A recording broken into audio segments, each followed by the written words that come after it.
Hello friends, આપણે અંગ્રેજી માધ્યમ યાને ઇંગ્લિશ મીડિયમમાં એક રિવિઝન લેક્ચર અત્યારે જોઈએ છીએ, ભણીએ છીએ. ખાસ પરીક્ષા નજીક છે, કદાચ લઈ શકાય આ બધા પરિસ્થિતિની અંદર તમારે આ બધા જ ચાલેલા પ્રકરણોમાંથી આપણે લગભગ 1 થી 7 ચેપ્ટર નું રિવિઝન કરવું અમુક લેક્ચરોમાં એવી ગણતરી છે. આજે હું તમને રિવિઝન લેક્ચરની અંદર સૌથી પહેલાં ફર્સ્ટ કાવ્ય સાર રૂપે લઉં છું અને કઈ રીતે એમાંથી પ્રશ્નો આવશે એની પણ આપણે આજે ડિસ્કશન કરશું. સૌથી પહેલી વાત કે ઇંગ્લિશ મીડિયમની અંદર આ મોરલી કાવ્ય છે એના સર્જક છે મીરાબાઈ.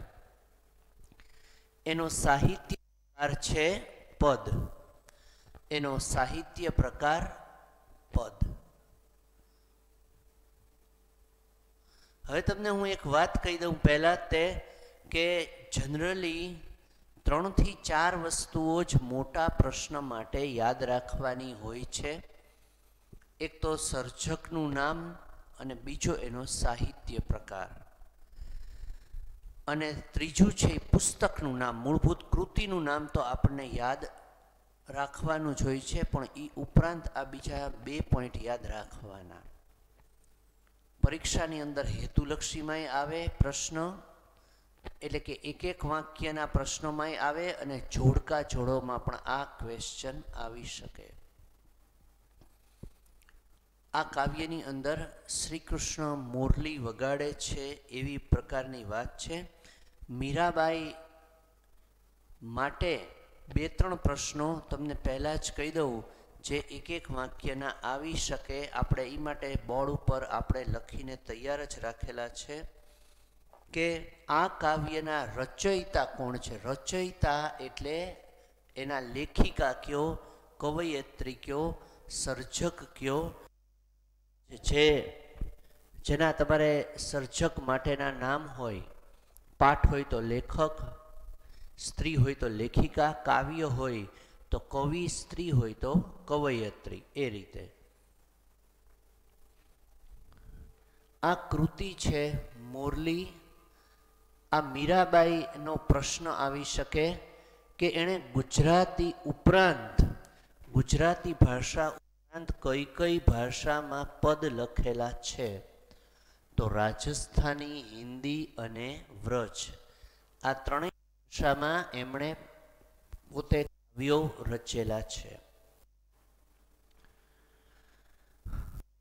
પહેલા એનો પહેલો જ પ્રશ્ન, મોરલી કાવ્યને આધારે શ્રી કૃષ્ણની લીલાનું વર્ણન કરો અથવા તો રાસ લીલાનું વર્ણન કરો. પ્રશ્ન આ કાવ્યમાંથી આ એક જ નીકળે છે, એ યાદ રાખવાનું. મોરલી કાવ્યને લગતો પ્રશ્ન ગમે તે રીતે ટ્વિસ્ટેડ પૂછાય કે ફેરવીને પૂછાય, પણ આન્સર તો આ જ આવશે. સૌથી પહેલાં એક વસ્તુ કે તમારે આનો મોટો પ્રશ્ન આન્સર લખવાનો છે. તો કઈ રીતે મોટો પ્રશ્ન જ્યારે આપણે લખીએ ત્યારે આ બાજુએ પહેલાં કૃતિનું નામ, ત્યાર પછી સર્જકનું નામ અને ત્યાર પછી સાહિત્ય પ્રકાર. આ મેથડથી જ મટીરિયલ બનાવેલું છે, એટલે એમાં સેજ જોઈ લેજો. ત્યાર પછી ફર્સ્ટ પેરેગ્રાફ,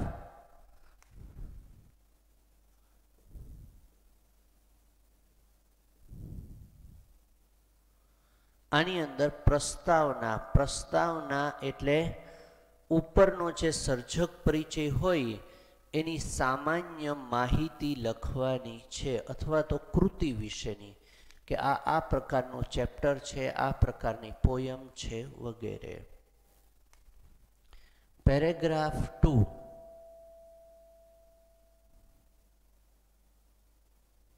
એમાં મુખ્ય સાર.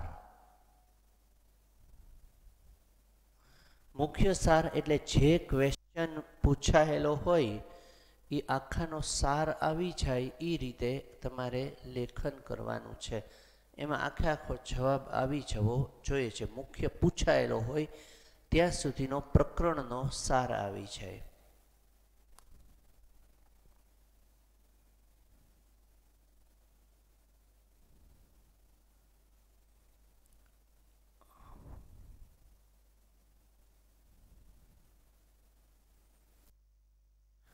લાસ્ટમાં આવશે વિશેષતા. વિશેષતા મતલબ કંઈક નવીન હોય તે, અથવા તો એની જનરલ સામાન્ય બધી વાતો કરી નાખવાની કે ભાઈ આ કૃતિની અંદર આ વિશેષતા છે, આ પ્લસ માઇનસ વગેરે. તો આ વસ્તુ તમારે કરવાની છે. મોરલી કાવ્યના રચયિતાનું નામ, પછી મીરાબાઈનો જન્મ ક્યાં થયો હતો, તો એમનું જન્મસ્થળ રાજસ્થાનનું મેડતા. આટલા પ્રશ્નો આપણે એક એક વાક્યના આમાંથી આવી શકે, અને મોટો પ્રશ્ન એક આ આવી શકે. હવે બીજું કે એનામાંથી ટૂંકો પ્રશ્ન આવી શકે કે એના પહેરવેશનું વર્ણન કરો, તો પીળા વસ્ત્ર, જરી કામવાળું અંગરખું અને પીળા કાપડનો ટૂંકો કટકો, આવો શણગાર શ્રી કૃષ્ણએ કરેલો છે. આ એક ટૂંકો પ્રશ્ન પણ આવે. આ ઉપરાંત દરેક લાઈનમાંથી જે બે લાઈન હોય ને,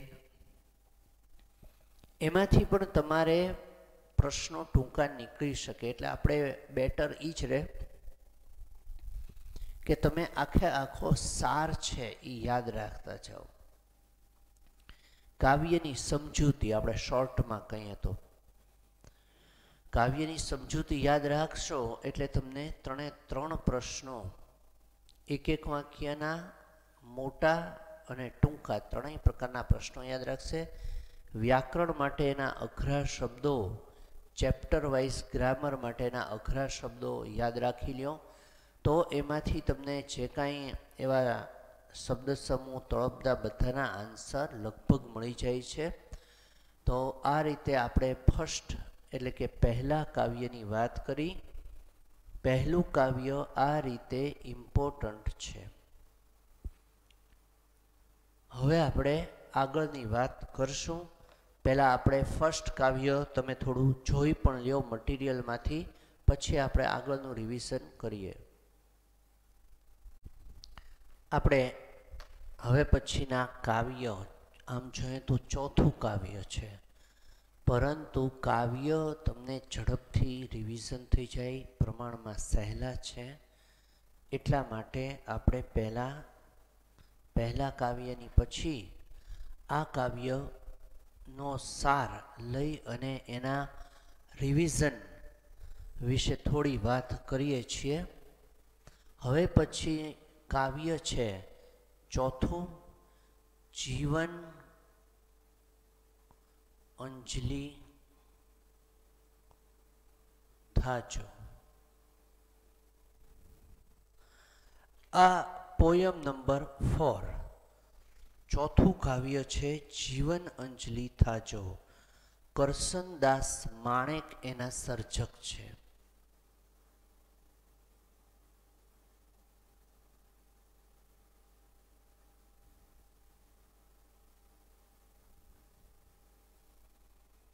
આ કાવ્ય ના સર્જક કરસનદાસ. હવે એક વસ્તુ યાદ રાખજો કે એના ઉપનામ પણ પરીક્ષામાં પૂછાય છે. ઉપનામ જનરલી બધાના હોતા નથી.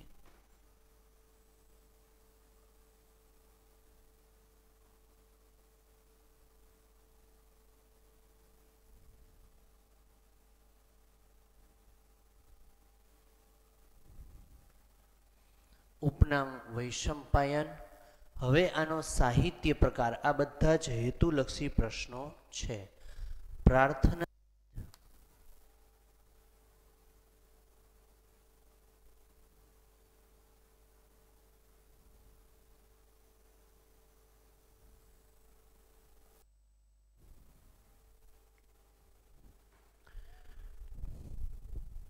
એનો સાહિત્ય પ્રકાર છે પ્રાર્થના ગીત. પુસ્તકનું નામ હરિના લોચનિયા. આ એનું પુસ્તક છે. આપણે સંદર્ભ એમ ઘણીવાર પરીક્ષામાં પુસ્તક એમ ન હોય, સંદર્ભ ગ્રંથ લખો તો હરિના લોચનિયા.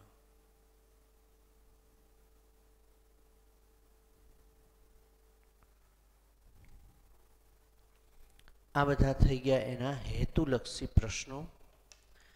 આ ઉપરાંત તમને આમાંથી એક એક વાક્યના પ્રશ્નો એવા પણ પૂછી શકાય કે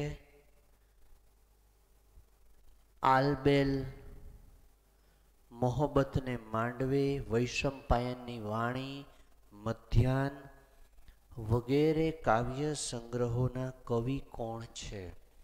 તો કરસનદાસ માણેક છે એ એના કવિ છે.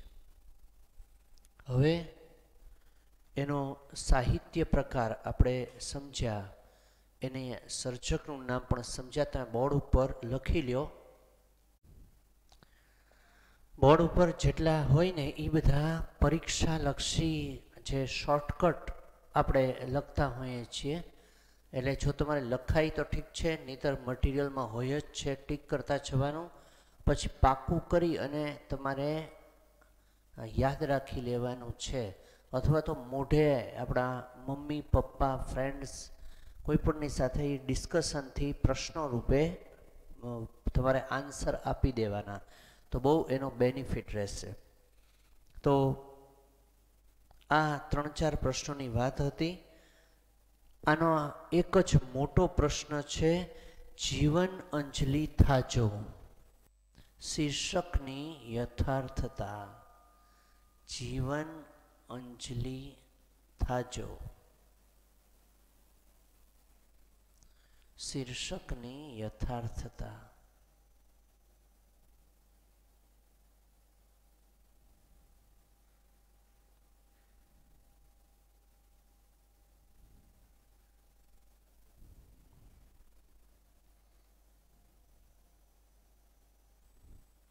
આ મોટો પ્રશ્ન છે. મોટા પ્રશ્નની અંદર સૌથી પહેલા જમણી બાજુએ જીવનાંજલિ થાજો, ત્યાર પછી કરસનદાસ માણેક અને પ્રાર્થના ગીત. અહીંયા આગળ એનું ઉપનામ નહીં લખો તો ચાલશે, એ માટે કે એ ખાલી એણે કટાક્ષમય અમુક બાબતો લખેલી છે, ટોન્ટવાળી વ્યંગાત્મક, એમાં જ આ એનો ઉપયોગ થયેલો છે. કાવ્ય માટે એણે આ ઉપનામ લખેલું નથી. ત્યાર પછી ટૂંકો પ્રશ્ન છે, કાવ્યના કવિ ક્યાં ચાલવાનું કહે છે? તો કાંટાળી કેડી ઉપર. એ એનો ટૂંકો પ્રશ્ન છે. કારણ કે કવિને પથ પર પુષ્પ બનીને પથરાવાનો છે. જીવન અંજલિ થાજો કાવ્યના કવિ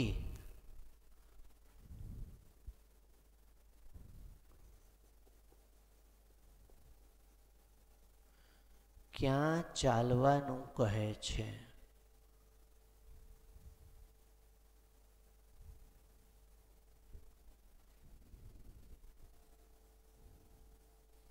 આ લોંગ આન્સર છે, આ ટૂંકો પ્રશ્ન છે. જીવન અંજલિ થાજો કાવ્યના કવિ પોતાના ચરણોને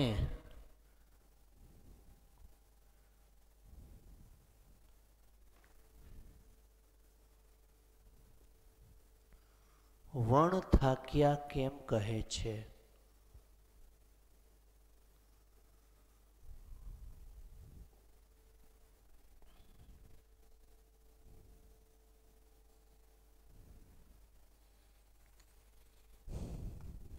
વણ થાક્યા કેમ કહે છે? તો અહીંયા આગળ કવિ સૌને નિસ્વાર્થ ભાવે સેવા કરે છે. વળી કવિને ઈશ્વરની સમીપ એટલે કે નજદીક જવું છે અને ભક્તિ કરવા માટે તેના સેવારૂપી પગ થાકતા નથી. તો આવો સરસ મજાનો આ ટૂંકો પ્રશ્ન હતો. કાવ્યને આપણે સાર રૂપે જોઈ લઈએ છીએ. જીવન અંજલિ થાજો, મારું જીવન અંજલિ થાજો. ભૂખ્યા કાચે ભોજન બનજો, તરસ્યાનું જળ થાજો, દિન દુખિયાના આંસુ લોતા અંતર કદી ન ધરાજો, મારું જીવન અંજલિ થાજો.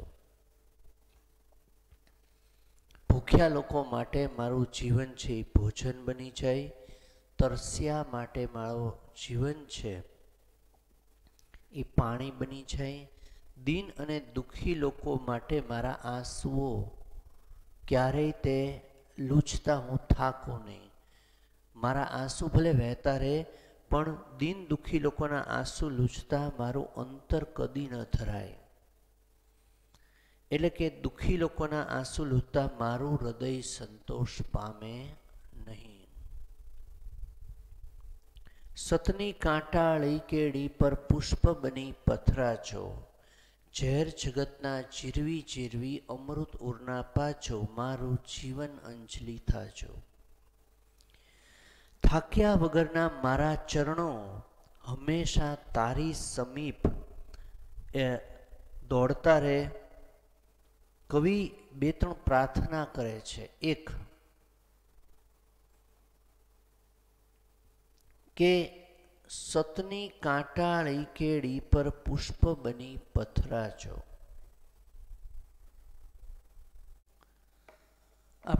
મને ખ્યાલ છે થોડું વચ્ચે સાઉન્ડની 2 મિનિટ માટે તમારે પ્રોબ્લેમ આમાં હતી, ટેકનિકલ પ્રોબ્લેમ હતો, એટલે એમાં આપણે કાંઈ ટ્રાય ન કરી શકીએ. હું પોતે થોડું તમને 1 મિનિટ માટે અગવડ પડી હશે, એ માટે બહુ મને દુઃખ છે એ વાતનું.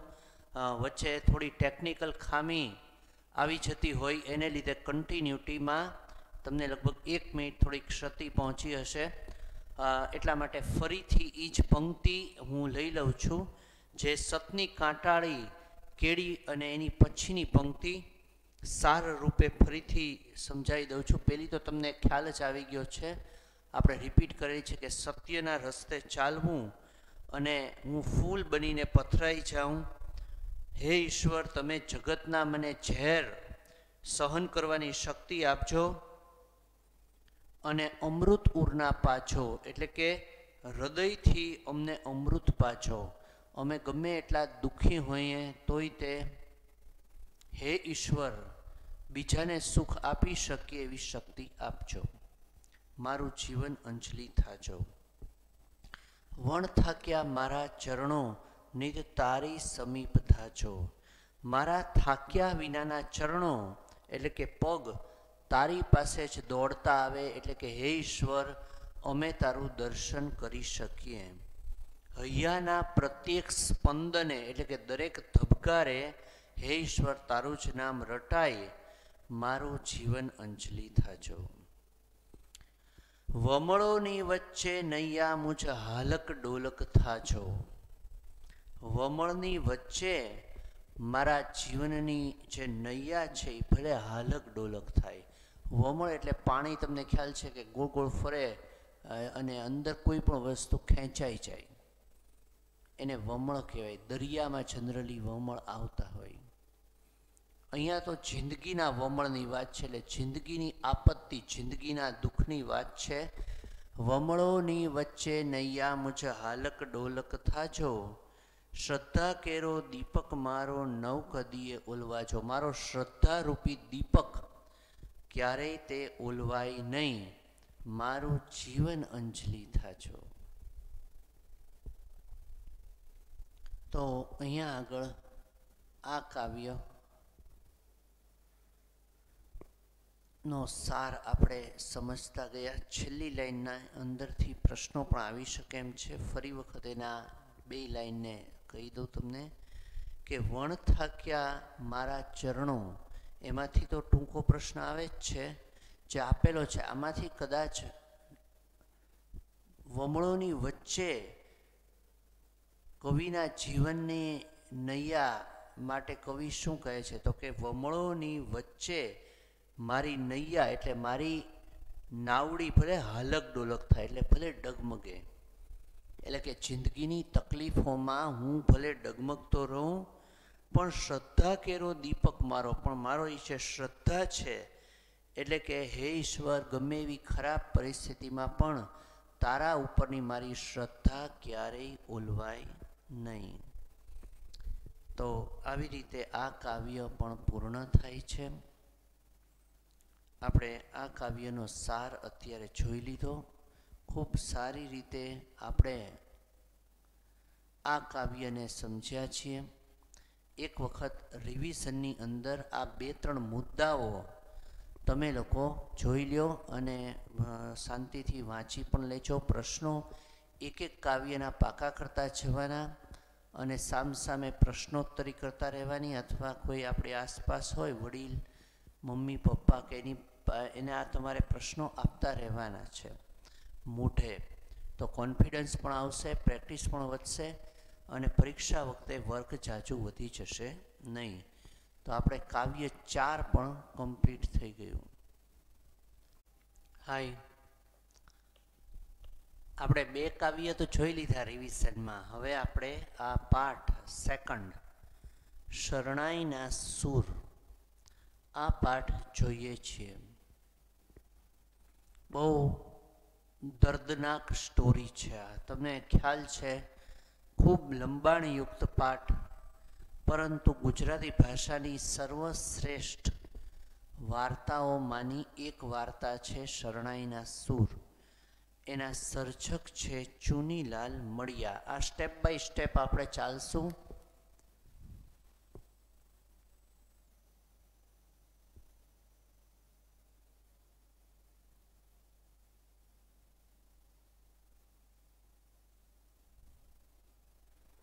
આ ચેપ્ટરના સર્જક ચુનીલાલ મળિયા છે. એમણે લખેલી છે આ વાર્તા. વાર્તા એટલે આને તમે કહી શકો, અને ટૂંકી વાર્તા પણ ઘણા લોકો કહેતા હોય છે. અને નવલિકા અને ટૂંકી વાર્તા બંને એક જ છે, એ તમે યાદ રાખજો.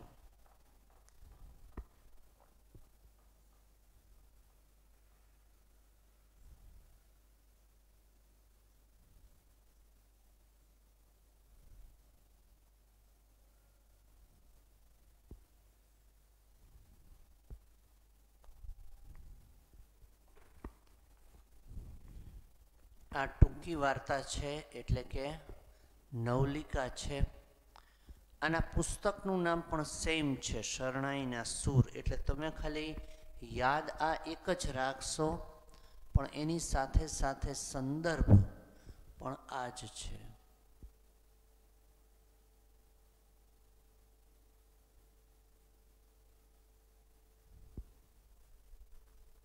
આ બંનેની અંદર તમારે એક જ વસ્તુ કોમન રહેશે. આ ઉપરાંત આના પુસ્તકો છે પદ્મજા, ચંપો અને કેળ, તેજ અને તિમિર, વ્યાજનો વારસ, વેળાવેળાની છાયડી, લીલુડી ધરતી, ઇન્દ્રધનુષનો 8મો રંગ, વિષમોચન અને રક્ત તિલક. આમાંથી તમારે લગભગ 3 કૃતિઓ યાદ રાખો તો ઘણી વખત પરીક્ષામાં ચુનીલાલ મળિયાના કોઈ પણ 3 પુસ્તકોના નામ આપો એવો પ્રશ્ન આવે તો તમને સારું પડે. તદુપરાંત એક વખત જોઈ લેવાના. વાત તો છે એક ગરીબ માણસની. એનું નામ છે રમઝુ મીર. આ રમઝુ મીર છે એ શરણાઈ વગાડવાનું કામ કરે છે. સામાન્ય રીતે ગામડાઓની અંદર લગ્નમાં ખાસ કરીને શરણાઈ વગાડતા હોય છે. બીજા સારા પ્રસંગોમાં પણ એમાં એક ઢોલી અને એક શરણાઈવાળો હોય. એમાં રમઝુ મીર છે એ એક જગ્યાએ ખૂબ જોશથી અને સતત અલગ અલગ રાગો કરી અને પોતે શરણાઈ વગાડે છે. ગૌરી નામની છોકરીના લગ્નમાં તળસી વેવાઈ નામના વ્યક્તિને હવે પોતાના ગામ પહોંચવાની ઉતાવળ છે અને આ વ્યક્તિ વચ્ચે ઊભો રહીને વગાડે છે એટલે પૈસા નાખે છે, પરંતુ આ વ્યક્તિ આ લોકોને જવા નથી દેતો, વચ્ચે જ ઊભો રહી જાય છે. પછી ધીમે ધીમે ચાલતો જાય છે. પૈસા જ્યારે 4 ચોક કે એવું કંઈ આવે તો પાછો એ વચ્ચે ઊભો રહી જાય. આ લોકો કે આગળ વધી શકતા નથી અને કંટાળી જાય છે. બધાને એમ થાય છે કે આ વ્યક્તિને પૈસાની લાલચ છે એટલા માટે એ શરણાઈ વગાડ્યા જ કરે છે અને જવા દેતો નથી. પણ બહુ પૈસા ફેંકાયા છતાં પણ એ આગળ હટતો નથી. એનું કારણ છે કે આ વ્યક્તિને હકીકતમાં પૈસાની લાલચ નથી, પરંતુ પોતાની દીકરીના લગ્ન છે માનીને એ શરણાઈ વગાડે છે. હકીકતમાં તો પોતાની દીકરી સકીના મૃત્યુ પામી છે. પોતે ખૂબ ગરીબ હતો અને દીકરીના લગ્નને 8મે દિવસે તે દીકરીનું મૃત્યુ થયું અને એ શું કામ થઈ ગયું એની પણ એને કંઈ જાણ નથી. પત્ની મૃત્યુ પામી હતી અને બીજું કોઈ પણ ખાસ નહોતું. પોતાની દીકરીને એણે મમ્મી અને પપ્પા બંનેનો પ્રેમ આપેલો, ઉછેરેલી, લગ્ન કરેલા અને એ મરી ગઈ પછી પોતે ખૂબ દુઃખી રહેતો. આજે ગૌરીના લગ્નમાં એને એવું થાય છે કે પોતાની દીકરીના લગ્ન છે એટલે એ શરણાઈ વગાડે છે. અંતે એ દીકરીની યાદમાં ને યાદમાં આ લોકોની સાથે જાય છે. જેટલા પૈસા ભેગા થયેલા છે એ બધા આ ગૌરી નામની છોકરીને આપી દે છે અને પોતે કબ્રસ્તાનમાં ચાલ્યો જાય છે. અને શરણાઈ વગાડ્યા પછી ગામના લોકો એવું કહે છે કે ક્યારેય તે આ શરણાઈ સંભળાઈ નથી. મતલબ કે કબ્રસ્તાનમાં જ કબર પાસે જ એનું મૃત્યુ થયું. આવી સરસ મજાની આખી સ્ટોરી છે. તમારે આ કૃતિ મોટા પ્રશ્ન માટે તો ખૂબ જ અગત્યની છે. તદ ઉપરાંત એના એક એક વાક્યના પ્રશ્નો પણ તમને હું અત્યારે કહેતો જાઉં છું, એ પણ આપણે યાદ રાખી લેવાના છે. ટૂંકા પ્રશ્નો પણ આવી શકે. ટૂંકમાં પરીક્ષાની અંદર ખૂબ અગત્યના છે. 2-3 મોટા પાઠ હોય અઘરા પેપરમાં તો આ પાઠ બહુ ઇમ્પોર્ટન્ટ કહી શકાય. એક તો આના સર્જકનું નામ ચુનીલાલ મડિયા, બીજો એનો સાહિત્ય પ્રકાર ટૂંકી વાર્તા, ત્રીજું એના પુસ્તકનું નામ શરણાઈના સૂર. આ તમારે લોંગ આન્સરમાં પણ લખવાનું છે. દાદમાં મળેલા પૈસા રમઝુ મીર શા માટે ગૌરીને આપી દે છે? કારણ કે એને પોતાની દીકરી જ માનતો હોય છે અને પોતે દીકરીની અંદર જ પોતે પૈસા ભેગા કરી અને પોતે રાખે યોગ્ય નહીં. આખો પ્રશ્ન એક તમે જોઈ લેજો, મટીરિયલમાં આપેલો છે. શરણાઈ વગાડતી વખતે રમઝુ મીર સકીના એટલે એની દીકરીને કેવી રીતે સાચવતો? તો એ તો ખૂબ નાની હતી અને પત્ની મૃત્યુ પામેલી એટલે એને પીઠ ઉપર બેસાડી લેતો અને પિતાના ગળામાં હાથ પરોવી દેતો, આ રીતે પાછળથી. અને વાંદરીના પેટે જેવી રીતે એનું બચોળિયું લાગેલું હોય એવી રીતે બેસાડતો.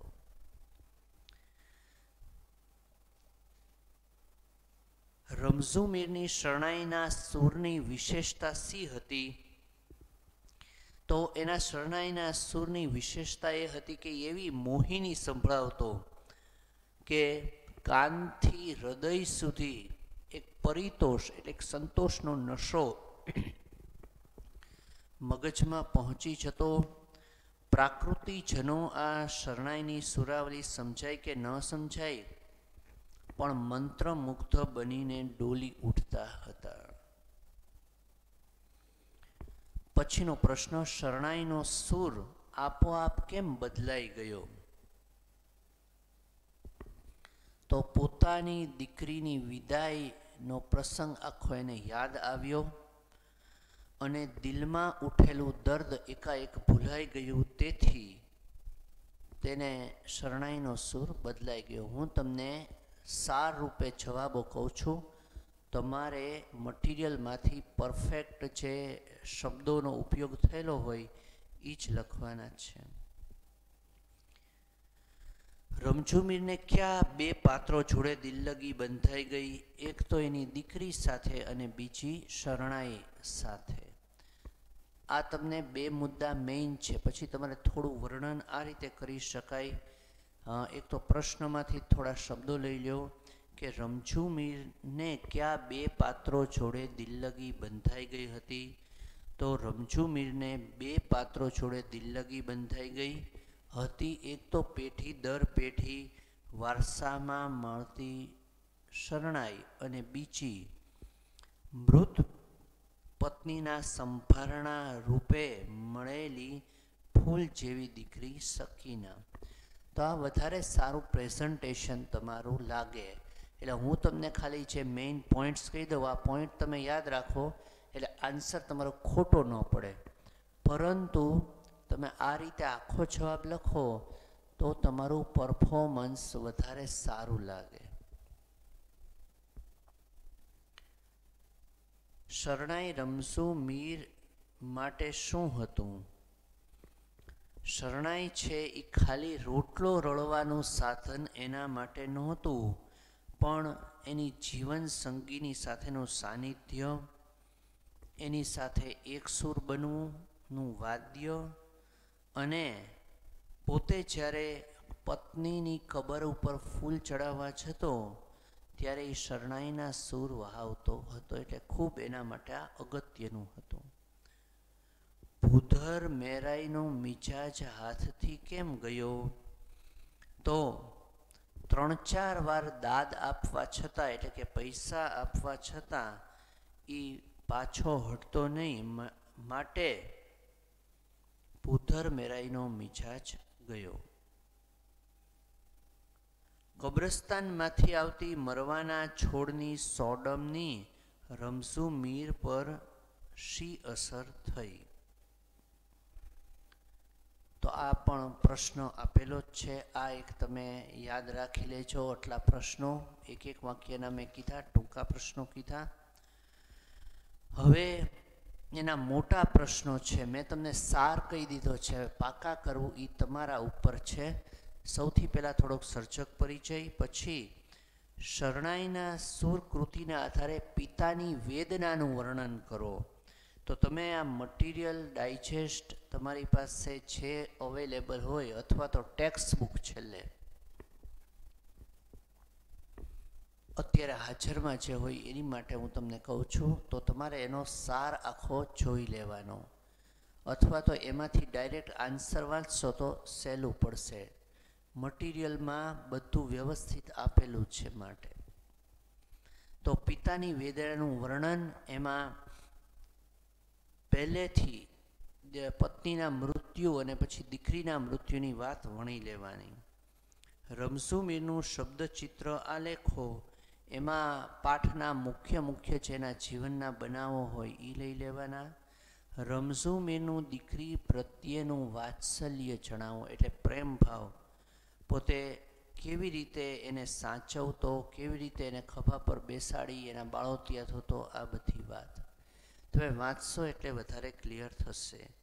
અને વિદાય લઈ રહેલી જાનનું વર્ણન કરો. તો શરૂઆતમાં જે વર્ણન આવે છે વિદાય વખતનું, એ કરવાનું છે. ટૂંકમાં કહું તો ખૂબ અગત્યની કૃતિ આ હતી. તમે આના પ્રશ્નો પાકા કરી લેજો. આજે આપણે આ લેક્ચરમાં ટોટલ 3, પહેલું, બીજું અને ચોથું, એનો સાર અને રિવિઝન કરાવ્યું.